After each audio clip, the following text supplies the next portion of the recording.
For DSMA2 inequalities, we are going to take a look at each of the inequality symbols.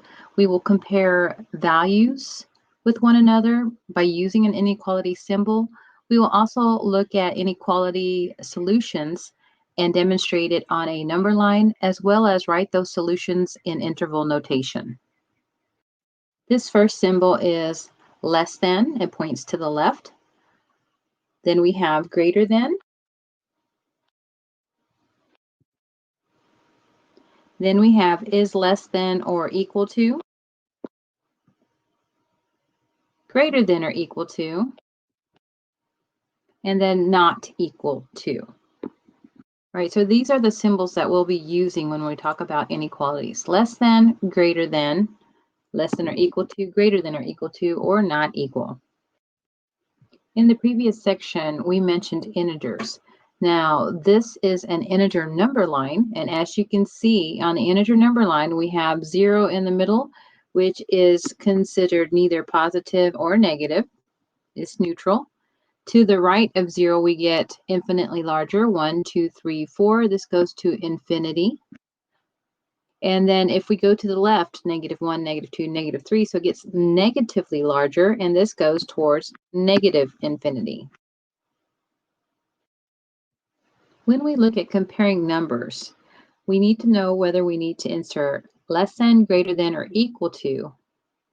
And one of the ways you can do that is just logically by knowing the order of numbers from left to right if looking at a number line, or you can draw a number line out to help you visualize this. So in this case here, all we're doing is comparing the number 2 with the number 10. And it says to insert less than, greater than, or equal to. So a different way to remember the signs and which way to use it, you can think of as pointing to the smaller number. So this would be the smaller number here because it points to it. Or you can think of it as a crocodile with the mouth open towards the larger number over here on the right side, using that symbol for number. Smaller number, again, points to the smaller number, or the open mouth towards the larger number. In this case, if you look at 2 compared to 10, we know 2 is smaller than. So we can put our symbol as pointing to the left. 2 is less than 10 is how we would state that in words. Determine whether the statement is true or false. So we have a -3 is greater than -2. Remember, we're pointing to the smaller number here. So what we have on a number line, if we remember correctly, we had 0, -1, -2, -3. I'm just going to add a few more numbers here. So what you need to know about a number line is the number to the right is always larger than the number on the left. So if I were to identify the -3 and the -2, the number on the right is larger than the number on the left. So we have to ask ourselves, is this a true or false statement? The statement is saying -3 is greater than -2. And we know that that is false. If we had to rewrite it, we would say -3 is less than -2. Let me fix my symbol a little bit better for you. Is less than -2. For this problem, it is asking us to rewrite the inequality so that the inequality symbol points in the opposite direction. And it says the resulting statement has the same meaning as the given one or the original problem. So what they start us with is 25 is greater than or equal to 21. Now, if they would like us to point in the opposite direction, remember, this problem is we point to the smaller number here, which is 21. So what I'll do is reverse the numbers, 21 on the left, 25 on the right. And once again, when I insert, I will point to the smaller number and make sure I put that equal to sign. So what I want it to look like is 21 is less than or equal to 25. Now, both of these items have the same meaning, and they're both true statements.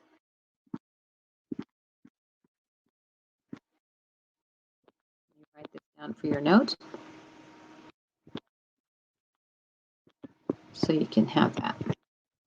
So what I would choose is choose A as my answer. And I would make sure and insert less than or equal to in between those numbers. 21 is less than or equal to 25.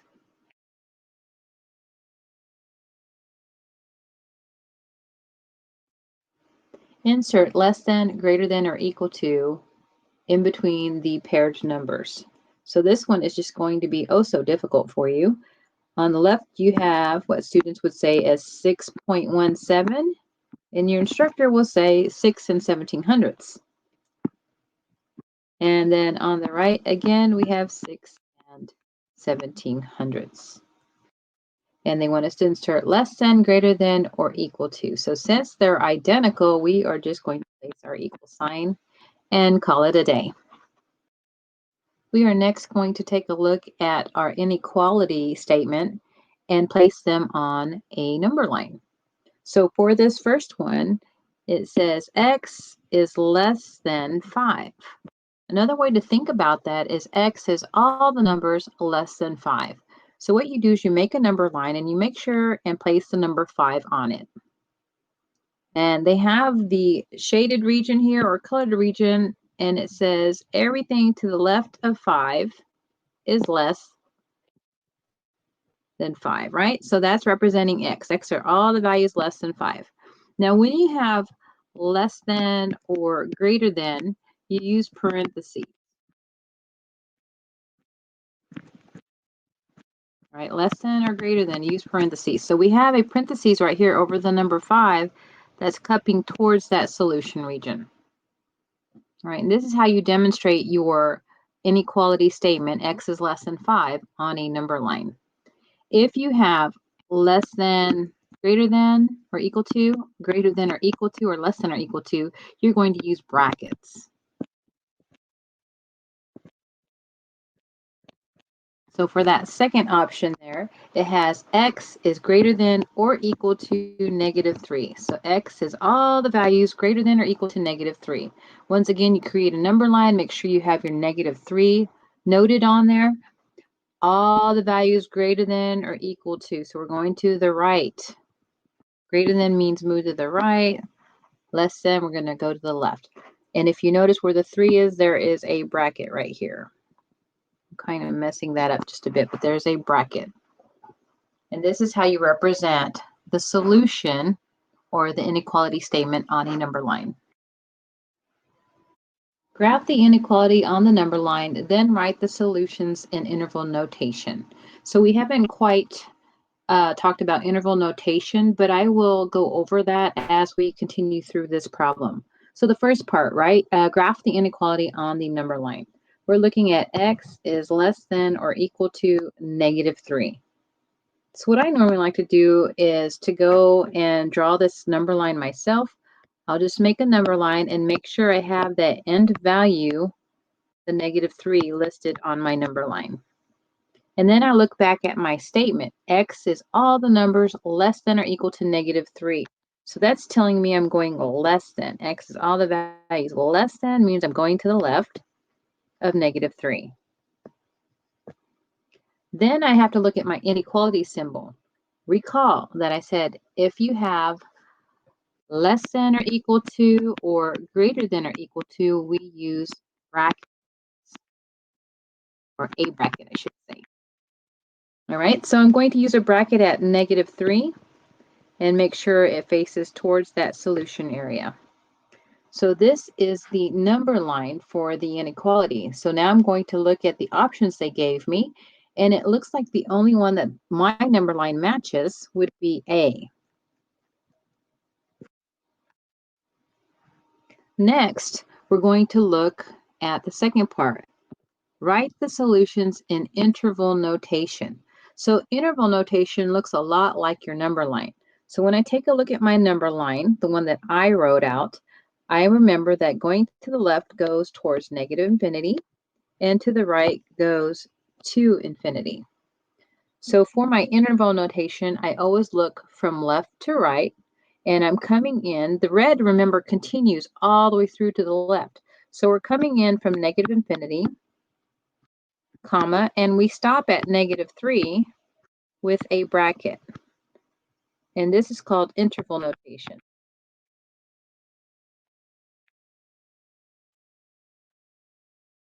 Remember, the number on the left is smaller, the number on the right is larger. So you're going from smallest to largest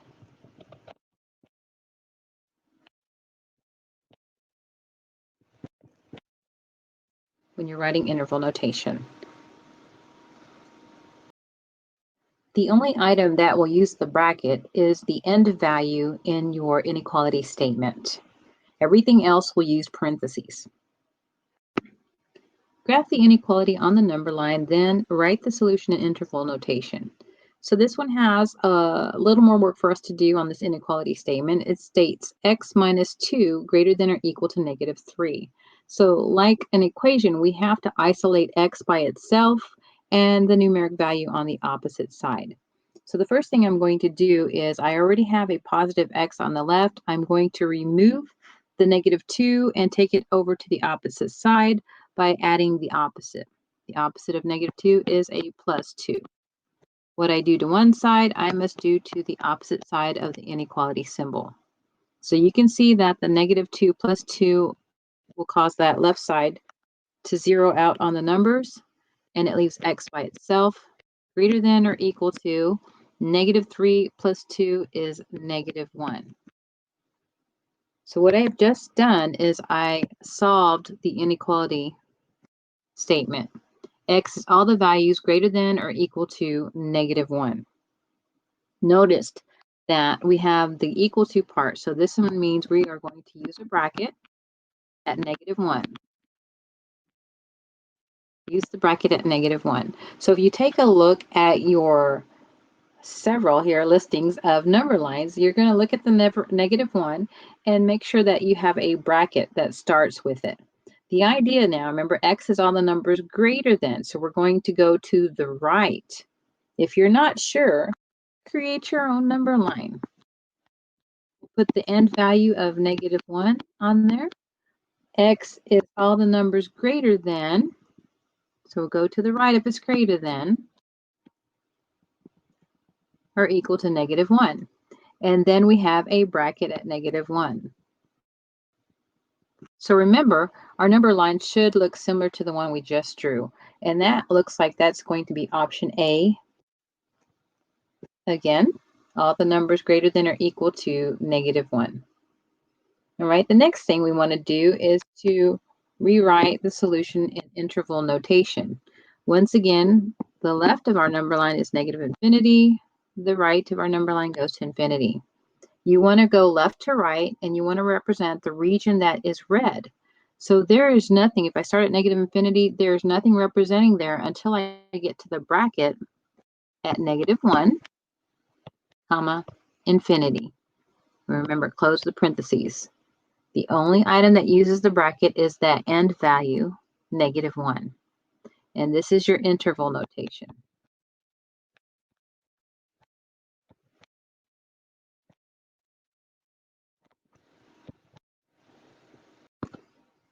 Graph the inequality on the number line, then write the solution in interval notation. So here's another inequality statement. And once again, we need to solve this inequality, which means get x on one side by itself, just a positive x with no number in front, and numbers on the opposite side. So what I have to do here is look and see what we have. 3x minus 3 greater than 2x minus 2. And what I'll do is I'll work with my x's first. I have a 3x on the left and a 2x on the right.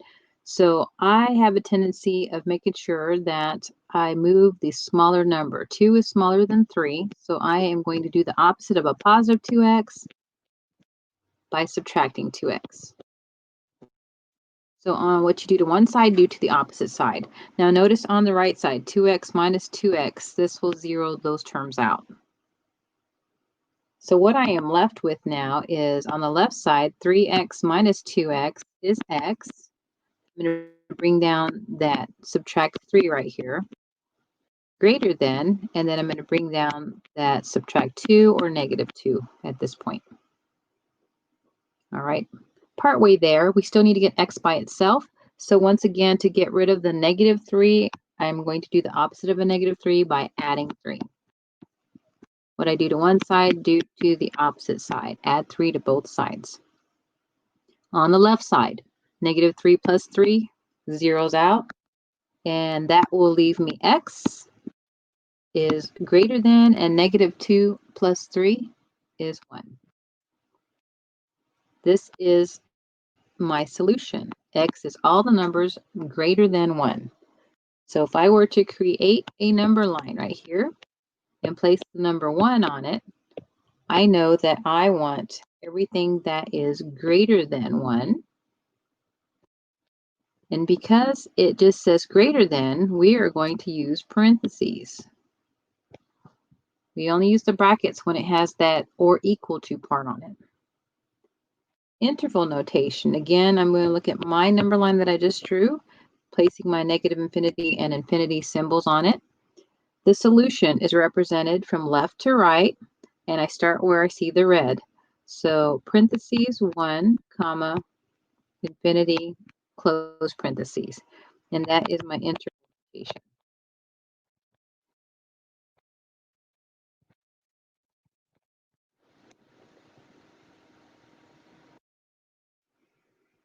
All right, once again, we are asked to solve the inequality, write the solution set in interval notation. It does not ask us to place it on a number line, but if it helps you, that's what you want to do, is place it on a number line. So in this case here, remember we want x on one side, numbers on the opposite side. Since I only have one term that is an x, I'll focus on removing the number that's on that side. So this positive 7, what I want to do is subtract 7. Take away 7. So on the right-hand side, 7 minus 7, that will zero out that term, and that will leave me a negative 7 minus 7 is a negative 13. It's less than x. Now, some of us know that we can read that backwards because it says the crocodile mouth is open towards the larger number. So we know x is larger than negative 13. But if that's confusing to you, remember the example or problem that we worked earlier, where we rewrote the inequality so that it has the same meaning. So I could rewrite this by placing the x on the left side, negative 13 on the right, and then making it point to the smaller number. So since this is pointing towards the negative 13 on the original inequality, I am going to point it to the negative 13 again on my rewrite. So in this case, x is greater than negative 13. If you would like to do your number line, you can. Again, you do not have to. Just ask for the interval notation. I'll place my negative 13 on my number line. There's my infinity symbol and negative infinity on the left. Once again, x is all the numbers greater than negative 13, so I'm going to the right of negative 13. I look at my inequality symbol and it just says greater than. It doesn't have that or equal to part on it, so I know I'm using parentheses here. So the interval notation going from left to right should mimic the parentheses, negative 13, comma, to infinity, and close parentheses. So the solution in interval notation would be negative 13 to infinity, and that is what I would place in this box for the answer. On the previous problems, we worked with one inequality symbol. So those statements were actually called simple inequalities. In this case here, we're working with what's called two inequality symbols or compound inequality. So we have negative 2 is less than x, which is less than 3. It says solve the inequality. And at this point, since x is isolated in the middle with no other numbers around it, it is considered solved. And it says graph the solution set and write it in interval notation. So let me rewrite this a little bit larger. -2 is less than x, which is less than 3. All right, so what you can do is you can make your number line and make sure that you have your -2 and your 3 on your number line. Remember, smaller numbers are on the left, larger numbers are on the right. If you want to place more values in, you can. And what we're taking a look at is just the left-hand side, if you will. If I look at -2 is less than x, and if I want to rewrite that so that it makes better sense to me, I can switch it around just like we did on the last one. X and -2 reverse the order. Since it is pointing to -2, I'm going to make sure I point to -2 here. So it says x is all the numbers greater than -2. That's just that left-hand side. And then on the right-hand side, you have, let me see if I can put that in a different color. We have x is less than 3. All right, so x has to satisfy both conditions. X is greater than -2 and x is less than 3. So that's telling you that x is in between these two items. What you want to be careful with is the symbols and make sure the symbols are correct. So in this case here, there's no less than or equal to or greater than or equal to for the brackets. We're going to use parentheses on both of these. Make sure your parentheses cup towards that solution region. So the one that matches this the best, the -2 to 3 with the solution region, is the B, as in beta, for the number line on graphing. The interval notation, remember, is going to look just like your number line. Let me write it right here, interval notation. Parentheses at -2, comma, 3, close parentheses. So what you have is, it's already the solution right here, the original statement. You selected your number line, and now you have your interval notation. This concludes the lecture.